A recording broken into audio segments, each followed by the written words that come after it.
Hey everyone, and a super warm welcome back to the Leap podcast. I'm Liam, and today we're really digging into something that can change how you approach everything: working smart. Hi everyone, I'm Chloe, and I'm excited to share more simple and effective ways to get things done without the usual stress and hustle. It's about being clever, not just busy.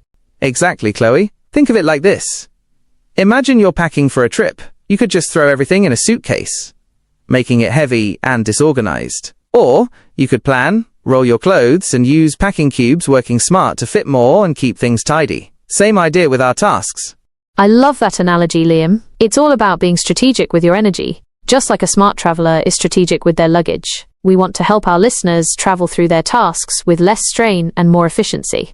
So, Chloe, we talked about being thoughtful and using the right tools. What's another key piece of this working smart puzzle?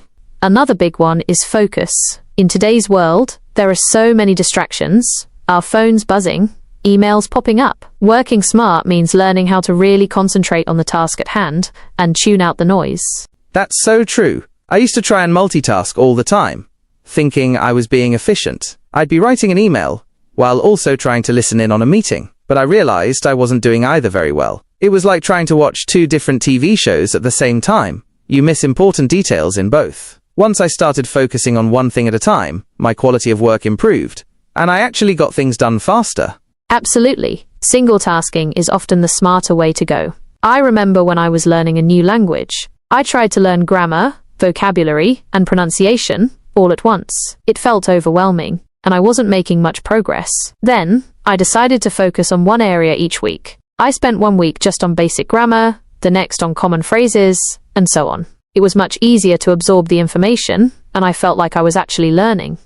That's a great story about breaking things down into manageable chunks. It's like eating a big pizza. You wouldn't try to eat it all in one bite. You'd eat it slice by slice. The same goes for big projects or goals. Exactly. And going back to distractions, I found a simple trick that really helps me focus. I put my phone on Do Not Disturb mode for specific blocks of time when I really need to concentrate. It's amazing how much you can get done when you're not constantly being interrupted. I do something similar. I close all unnecessary tabs on my computer, and sometimes even use website blockers to prevent myself from getting sidetracked. It's about creating an environment that supports focus. And let's talk about planning. Spending a little time at the beginning to plan your day or your week can save you a lot of time and effort in the long run. It's like having a map before you start a journey. You know where you're going and the best way to get there. Definitely. I've started spending the last 15 minutes of my workday planning out my top priorities for the next day. That way, when I sit down to work in the morning, I already know exactly what I need to focus on. It eliminates that "what should I do first" paralysis. That's a fantastic habit. I also like to break down larger projects into smaller, more actionable steps. It makes the whole thing feel less daunting and gives you a sense of accomplishment as you tick off each step. It's like climbing a staircase. Each step gets you closer to the top. And speaking of feeling overwhelmed, sometimes working smart means knowing when to take a break. Pushing yourself when you're tired can actually lead to mistakes and slow you down in the long run. So true. I used to think that taking breaks was a sign of weakness, but I've learned that it's actually a smart way to recharge your batteries and come back to your work with fresh eyes and renewed energy. It's like letting your computer cool down so it can run faster again. I remember once I was trying to solve a really difficult problem at work. I spent hours staring at my screen, getting more and more frustrated. Finally, I decided to take a walk outside. Just that short break helped clear my head, and when I came back, the solution seemed obvious. Sometimes, stepping away is the smartest thing you can do. Absolutely. It's about listening to your body and your mind. Working smart isn't about being a machine. It's about being a human who works effectively. So, to add to our earlier points, working smart also involves deep focus, single tasking, planning your work, breaking down big tasks, and knowing when to take breaks to recharge. It's all about being more efficient and less stressed. Exactly. It's about finding that sweet spot where you're getting great results without burning yourself out. Now let's move on to our key phrases explained to make sure everyone's on the same page with some of the terms we've used. Let's break down a few more helpful phrases. Tune out the noise.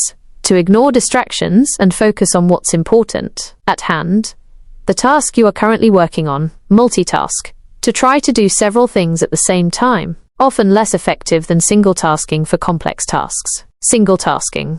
Focusing on one task at a time. Manageable chunks. Smaller, easier to handle parts of a larger task. Daunting. Seeming difficult or scary. Tick off. To mark something as completed on a list. Recharge your batteries. To rest and regain energy. Fresh eyes. To look at something again with a new perspective after a break. Burn yourself out. To become extremely tired and stressed from working too hard. Sweet spot. The ideal balance or point. Paralysis. In this context, being unable to start something because you don't know what to do first. Understanding these phrases can give you even more tools to think and talk about working smart. We hope these extra tips and stories have given you even more ideas on how to work smarter, not harder. Remember, it's about making your work life easier and more successful. Thanks for tuning in to the Leap Podcast. Join us next week for more ways to make positive changes in your life.